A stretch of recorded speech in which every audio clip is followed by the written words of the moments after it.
जय हिंद, नमस्ते। जितनी भी प्यारी बहनें जो महिला बाल विकास की तैयारी कर रहे हैं उनके लिए जो है एक महत्वपूर्ण क्लास। और आज कुछ मैथ्स के क्वेश्चन आपको करवाऊंगा और ऐसे क्वेश्चन आपको एग्ज़ाम में पूछे जाते हैं। इस पर भी मैं चीज़ों को डिस्कस करूंगा और आप सभी साथी हमारे साथ बने रहिए, हमारे बेहतर कंटेंट के साथ बने रहिए। आपको मज़ा आएगा, आपको कुछ नया सीखने को मिलेगा। आज कुछ मैथ्स के क्वेश्चन बताऊंगा और कुछ रीजनिंग के क्वेश्चन करवाने वालों आप लोगों को। मज़ा आए साथियों, नीचे कमेंट बॉक्स में करिएगा कि हाँ सर, चीज़ें प्रोवाइड करिए, क्योंकि एग्ज़ाम आप सभी को पता है कि साथियों 60 दिन डिले हो गया। मतलब 7 मार्च को आपका एग्ज़ाम होने वाला, बहुत अच्छे से। और मैं मैथ्स साथियों इतने बेहतर तरीके से बताऊंगा कि हर बच्चा बच्चा सीख जाएगा। पहला क्वेश्चन स्टार्ट करता हूँ, ज़्यादा टाइम नहीं लगाऊंगा। परंतु चैनल पर अगर आप लोग फर्स्ट टाइम विजिट कर रहे हैं तो चैनल को सब्सक्राइब कर लीजिएगा, ओके। पहला क्वेश्चन बोला है कि 9 वस्तु का विक्रय मूल्य 12 वस्तु के क्रय मूल्य के बराबर होता है, लाभ या हानि प्रतिशत ज्ञात करें। सर, हम पहली बार आपसे पढ़ रहे हैं या फिर हम पहली बार ही मैथ्स को देख रहे हैं? होता है आप साइंस बैकग्राउंड के हैं, ठीक है, या ग्रेजुएशन आपने जो भी कर रखा हो, ग्रेजुएशन पोस्ट आपने फिलअप किया है, तो साथियों मैं आपको बताना चाहूँगा कि इसे कैसे सॉल्व करते हैं। साथियों अपना माइंड फ्रेश रखिएगा, ठीक है, और बहुत अच्छे से समझाऊँगा। 9 वस्तु का विक्रय मूल्य, तो जो स्टार्टिंग में है ना भाई, अब हाँ कुछ बेसिक चीज़ें बता दूंगा आप लोगों को। विक्रय मूल्य बराबर क्या होता है, क्रय मूल्य बराबर क्या होता है, लाभ क्या होती है, हानि क्या होती है, ये 4 चीज़ आपको पता होना चाहिए पहले। सर विक्रय, ठीक है, विक्रय जैसे कि मैंने एक पेन जो है मार्केट से लिया, दुकान से लिया साथियों, वो जो है साथियों जो लिया ना मैंने, वो क्रय है, ठीक है, क्या है वो, क्रय मूल्य है। और जैसे उस पेन को मैंने दूसरे को बेचा, वह विक्रय मूल्य हो गया, ठीक है। अगर किसी मार्केट से आप मार्केट गए, मार्केट जाने के बाद जो है आपने कोई वस्तु खरीदी, जैसे कि आपने बैगन खरीदा, बैगन आपने खरीदा तो वो साथियों क्रय हो गया, ओके। पर जिसने बेचा उसके लिए भी क्रय हो गया। समझ आ रहा है आप लोगों को, ठीक है। लाभ कब होगा सर? तो जब हम कोई वस्तु 5 रुपए की लेकर 10 रुपए में बेचेंगे, 5 रुपए की वस्तु लेकर 10 रुपए में बेचेंगे तो हमें लाभ होगा 5 रुपए का, ओके, समझ आया। अब देखिए हानि कब होगी सर? तो जब हम कोई वस्तु, जैसे कि हमने मोबाइल फ़ोन लिया, चलिए मान लीजिए हमने साथियों 10,000 का मोबाइल फ़ोन लिया, हमने साथियों 3 महीने चला लिया और सर हमने उसे 8,000 में बेच दिया, मैंने विक्रय कर दिया, तो सर इसमें क्या होगा सर? हमें इसमें 2,000 रुपये का घाटा हो जाएगा, मतलब हानि हो गई।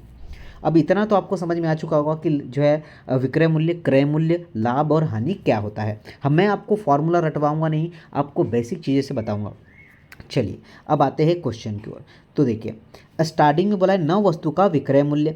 तो साथियों जो स्टार्टिंग में दिया है ना 9 वस्तु का विक्रय मूल्य, तो जो ये 9 है ना, ये आपका क्रय मूल्य है या विक्रय मूल्य? तो जी हाँ साथियों, स्टार्टिंग का विक्रय मूल्य है, ठीक है। और जो 12 वस्तु का क्रय मूल्य दिया है ना, तो ये साथियों क्रय मूल्य है। समझ आ रहा है क्या? मतलब 9 वस्तुओं का विक्रय मूल्य और साथियों 12 वस्तुओं का क्रय मूल्य। अब देखिए यहाँ पर सॉल्यूशन दे रखा है, कोई दिक्कत नहीं है, मैं आपको बेहतर तरीके से बताऊंगा, ठीक है। अब यहाँ पर देखिए, ये देखिए ये जो देखिए विक्रय मूल्य कितना दिया है 12, ये लिख दिया है विक्रय मूल्य कितना है 12, और क्रय मूल्य ये है आपका 9। अब देखिए यहाँ पे समझाता हूँ मैं, ठीक है, थोड़ा जूम कर देता हूँ, यहाँ पर देखिए, ठीक है, जिसमें सीपी कहते हैं और एसपी भी कहते हैं। सीपी और एसपी दो कंसेप्ट चलते हैं यहाँ पर। क्या सर जी? सीपी और एसपी। तो देखिए सीपी कितना है सर हमारे पास, एसपी कितना है? इस एसपी मतलब सेलिंग प्राइस, सीपी मतलब जो हमने लिया है। तो हमने लिया था 9 में, ओके, मैं थोड़ा देख लूँ क्वेश्चन को। जी हाँ, 9 में ख़रीदा था, 12 में बेच दिया, 9 में ख़रीदा था, 12 में मैंने बेच दिया, ठीक है साथियों। 9 में ख़रीदा सर, 12 में मैंने बेच दिया। लाभ हुआ क्या? जी हाँ सर, लाभ हुआ। क्या हुआ सर? लाभ हुआ, 3 का लाभ हुआ। और हमेशा याद रखना कि जो हम नीचे रखते हैं ना वो क्रय मूल्य रखते हैं, सीपी रखते हैं। 9 का मल्टीप्लाई कितना करेंगे सर हम लोग? 100 कर देंगे। 3 एक 3, 3 त्रा 9, और 100/3 भी आंसर हो सकता है, या फिर 33 सही 1/3 भी आपका आंसर हो सकता है। देखिए, और ये लाभ होगा आप लोगों का, ठीक है। क्या होगा सर? लाभ होगा। क्या ऑप्शन नंबर ए सही है क्या? बताइए मुझे, कितने बच्चों को समझ आया है ज़रूर बताइएगा। आपको प्रैक्टिस करना है, जैसे मैंने बताया है, ज़्यादा क्वेश्चन नहीं करवाऊंगा, परंतु क्वेश्चन ऐसे करवाऊंगा कि मज़ा भी आएगा आप लोगों को, ठीक है। देखिए जीएसएम सिस्टम क्या होता है, इस पर बात करते हैं। जीएसएम सिस्टम क्या है?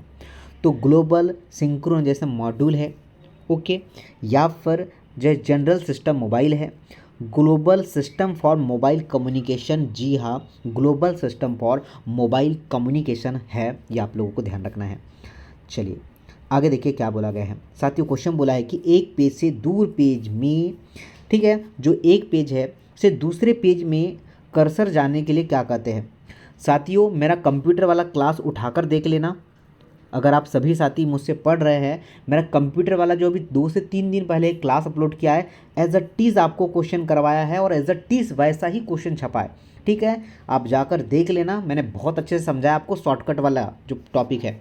आपका राइट आंसर होगा कंट्रोल प्लस सेटअप और कंट्रोल प्लस जो है पेज डाउन, आपका राइट आंसर बोथ होगा। आप चेक कर लीजिएगा, ओके। मैं आपको बोल रहा हूँ कि भाई जाकर चेक कर लीजिएगा, मैंने एज इट इज़ आपको चीज़ें बताया है।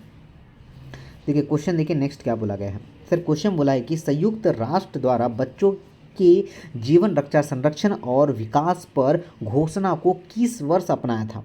कोई बताएगा। 1989, 1990, तो आप सभी का राइट आंसर होगा 1990, ऑप्शन नंबर बी हो जाएगा, ठीक है। आगे चलते हैं। फिर एक बेहतर क्वेश्चन आया जो मैथ्स का, मैंने आपको बोला था अगर आप मैथ्स सब्जेक्ट नहीं है तो भी कोई इशू नहीं है, अगर है तो कोई प्रॉब्लम नहीं है। यदि एक भिन्न के अंश में, अब बताइए सर अंश क्या होता है और हर क्या होता है, वो भी बताने वाला हूँ। अंश में 200% की वृद्धि है और इसके हर में एक 350% की वृद्धि है, और परिणामिक भिन्न क्या होगा, 5/12 है। तो भिन्न क्या है, चलिए मैं इसको दिखाता हूँ आप लोगों को कि भाई कैसा क्वेश्चन ये बन रहा है। क्या हम ऐसे बनाएंगे क्या सर, हमें ऐसा समझ नहीं आ रहा है। यहाँ पर सॉल्यूशन लिखा है पर आपको मैं ऐसा बिल्कुल भी नहीं बताऊंगा, ठीक है।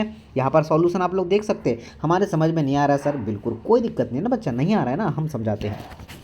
सर अंश क्या होता है, ये हमने लाइन खींच ली, ठीक है। ऊपर वाला होता है अंश, नीचे वाला होता है हर, ठीक है। ऊपर वाला अंश होता है सर, नीचे वाला हर होता है।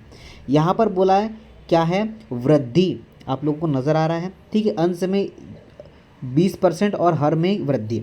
हमेशा याद रखना कि अगर ये जो दिया है ना साथियों, ये वाला सिंबल जो लास्ट में दिख रहा है ना, ये वाला सिंबल ये क्या है सर, ये प्रतिशत होता है। मतलब जो है अगर हमने कोई चीज़ को इतना प्रतिशत बढ़ा दिया, मतलब 100 से ही हमें बढ़ाना है, और किसी वस्तु को हमने कम किया मतलब 100 से ही कम किया। अब इसने क्या क्वेश्चन में बोला गया बताऊँगा आप लोगों को, देखिए इसने बोला है कि किसी अंश, अंश मतलब ऊपर, क्या बोला मैंने, 200% की वृद्धि की है, मैंने आपको अभी ही बताया है। चलिए क्या बोला मैंने कि अंश ऊपर वाला है, जब भी होगा घटेगा या बढ़ेगा 100 से ही घटाना है, 100 से ही बढ़ाना है। तो अंश होता है ऊपर का, तो 100 जो है, ठीक है, उसमें 200% की वृद्धि हुई तो क्या ये 300 हो गया, क्या 300% हो गया। बिल्कुल सही कहा सर आपने। अपॉन नीचे वाला होता है हर, हर में कितने परसेंट की वृद्धि हुई सर, 350% की, तो ये 450% हो गया क्या सर, बिल्कुल सर। और परिणामिक, परिणाम मतलब जानते हैं ना आपका रिजल्ट कैसे आता है, परिणाम सर पूरा अंक को जोड़ने के बाद बराबर में हम लोग क्या लिखते हैं सर, यहाँ पर आ जाएगा 5/12, ऐसे होता है कि आपका परिणाम निकलता है। बिल्कुल इस परसेंटेज से इस परसेंटेज को मैंने खा गया, समझ आया सर।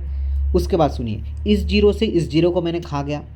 5 से 6 बार कटता है और 5 से जो है 9 बार कटता है, ठीक है। 9 5 45 और 5 36, ये कितने बार कटेगा सर, क्या ये आपका 2 बार कट जाएगा 3 से, और ये क्या 3 बार कट जाएगा, ठीक है। अब देखिए ये क्या होगा सर जी, ये हो जाएगा 12 तिरक गुना 12 गुणित 2, और नीचे है 5 गुणित 3।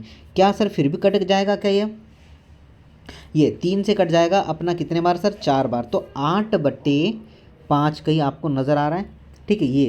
ये पलट जाएगी संख्या, ठीक है। आपका राइट आंसर आएगा 5/8, ओके साथियों, 5/8 आपका राइट आंसर आ जाएगा। यहाँ पर आप लोग देख सकते हैं, ठीक है। यहाँ पर आप लोग देख लीजिए ऑप्शन नंबर बी 5/8 आप सभी का आंसर आपको नज़र आ रहा होगा। मज़ा आया सर जी, समझ नहीं आया, बिल्कुल समझाता हूँ आपको। मैंने क्या कहा था इससे ही प्यार से समझाऊंगा, ठीक है साथियों। ऊपर वाला होता है सर अंश, नीचे वाला होता है हर। यहाँ पर बोला है वृद्धि, पहले में बोला है 200% की वृद्धि, तो ये 300 हो गया। नीचे में क्या सर जी 350 बोला तो 450 हो गया, और परिणामिक भिन्न क्या बोला इसने, 5/12 हो जाता है। काटना आपको पड़ेगा, गुना आपको करना पड़ेगा। मैंने शॉर्टकट विधि बताई, एक ही लाइन में आंसर, एक ही लाइन में आंसर मैंने बताया आप लोगों को। अब सर जी ये क्या है सर, ये रीजनिंग का क्वेश्चन है कि निम्न चित्र को देखना है, और जो खाली डायग्राम है ना कुछ नहीं करना भाई साहब, इसको यहाँ बढ़ाना है, इसको यहाँ बढ़ाना है, एक बॉक्स बन गया। अब देखिए इसको यहाँ से मिलाता हूँ, इसको यहाँ से मिलाता हूँ, इसको यहाँ से मिलाता हूँ, और इसको ब्लैंक कर देता हूँ। तो ऐसा आपको नज़र आएगा भाई। ठीक है, देखिए यहाँ पर ऐसा कहीं नज़र आ रहा है। जी हाँ सर, आप देख लीजिएगा, ऑप्शन नंबर बी में नज़र आएगा। ठीक है, ऑप्शन नंबर बी मतलब जो है ये वाली आकृति आपका सही हो जाएगी। ठीक है, जो आपकी आकृति होगी ये सही होगी ना। ठीक है, आप देख लीजिएगा, आकृति बी सही होगा और बी जो है डी में दे रखा है, ये ध्यान रखना। देखिए नेक्स्ट क्वेश्चन की बात कर लेता हूँ। राष्ट्रीय महिला आयोग अधिनियम किस वर्ष पारित किया गया था? तो 1990 में पारित किया गया था। ऑप्शन नंबर ए बिल्कुल सही आंसर होगा। ठीक है, तो जिन्होंने ए लगाया है वो बिल्कुल सही होने वाला है। नेक्स्ट क्वेश्चन की बात करता हूँ। बोला है कि डेटाबेस भाषा जो आपको डेटाबेस में डाटा तक पहुँचने और उसे बनाए रखने की अनुमति प्रदान करती है, उसे हम लोग क्या कहेंगे? तो उसे कहेंगे DML। क्या कहेंगे भाई साहब? DML कहते हैं। और डेटाबेस भाषा को जो डेटा को तक पहुंचाता है उसे DML कहते हैं, डेटा मैनिपुलेटिंग लैंग्वेज। ओके, तो ये ध्यान रखना, ऐसे क्वेश्चन आप लोगों को आएगा। नेक्स्ट क्वेश्चन की बात कर लेता हूँ। बोला गया है कि पेप्सिन किसका एग्जाम्पल है? बताइए, पेप्सिन की एग्जाम रिकॉल मैंने चीज़ें करवाया आप लोगों को। क्या एंजाइम का एग्जाम्पल है क्या? जी हाँ सर, एंजाइम जो है आपका एग्जाम्पल है। देखिए बहुत प्यारा सा क्वेश्चन है, मज़ा आएगा इस क्वेश्चन को देखकर। किसी राशि पर चक्रवृद्धि ब्याज साधारण ब्याज का अंतर कितना है? 2%, 4% वार्षिक ब्याज की दर से 56 रुपये मूलधन जो है ज्ञात करें। आपको क्या करना है सर? मूलधन ज्ञात करना है। साधारण ब्याज और चक्रवृद्धि ब्याज क्या होता है सर? हमें नहीं आता। अरे हम तो है भाई साहब आपको समझाने के लिए। चक्रवृद्धि ब्याज क्या होती है? ब्याज के ऊपर ब्याज लगता है, उसे चक्रवृद्धि ब्याज कहते हैं। साधारण ब्याज क्या है सर? कि नॉर्मल ब्याज जो है साधारण ब्याज होता है। अब दोनों का एक सिंपल सा फॉर्मूला आपको बताऊंगा और आप ज़्यादा लचपच पे तो नहीं जाएंगे। ठीक है, देखिए कैसे होता है सर। कुछ नहीं करना है। ठीक है, 2 वर्ष की बात कर रहा है। आपको क्या करना है सर? अंतर दे रखा है 56 का। ठीक है, एक्स यहाँ मान लूँगा, मल्टीप्लाई दर कितनी है सर? 4%, और यहाँ पे 100 मल्टीप्लाई 100 कर दूंगा। आपका आंसर आपके हाथ में होगा। देखिए ये कितने बार कट जाएगा सर? बताइए। 16 का 16, 16 दूनी 32। चलिए 4 से काट दूँ क्या इसको? देखिए 4 से काट देता हूँ, 4 एकम 4 बच गए, 4 चौ 16। ओके, चलिए अब नहीं कट रहा है। 4 से काट दिया एक बार, बच गया 4, और 4 चौ 16, 14 आ चुका है। ये 25 से कट जाएगा क्या सर? बिल्कुल 25 से कट जाएगा। तो 25, और ये क्या होगा? 25 का मल्टीप्लाई मैं यहाँ कर दूंगा। ठीक है, 25 का मल्टीप्लाई कहाँ हो जाएगा सर जी? इधर हो जाएगा। तो चलिए मैं बता देता हूँ आप लोगों का आंसर क्या होगा। अब कटना तो है ही नहीं है, अब सीधा का सीधा मैं आंसर आपको निकाल के बता देता हूँ कि क्या है सर इसका आंसर। तो इसका आंसर आ जाएगा, मल्टीप्लाई कर लेना, 3500 इसका राइट आंसर आ जाएगा। ठीक है, और बताना मुझे सभी साथी कि क्लास कैसी लगी, और ये क्वेश्चन आपको घर से भी बनाना है। ठीक है, होमवर्क भी लिख लीजिएगा, और मज़ा आए तो ज़रूर कमेंट्स करिएगा। मैं आपके लिए जो साथी हो बेहतर तरीके से और मैथ्स और रीजनिंग के क्वेश्चन ज़रूर लाऊंगा जो आप लोगों से नहीं बनते हैं। लाइक करिएगा, शेयर करिएगा। धन्यवाद।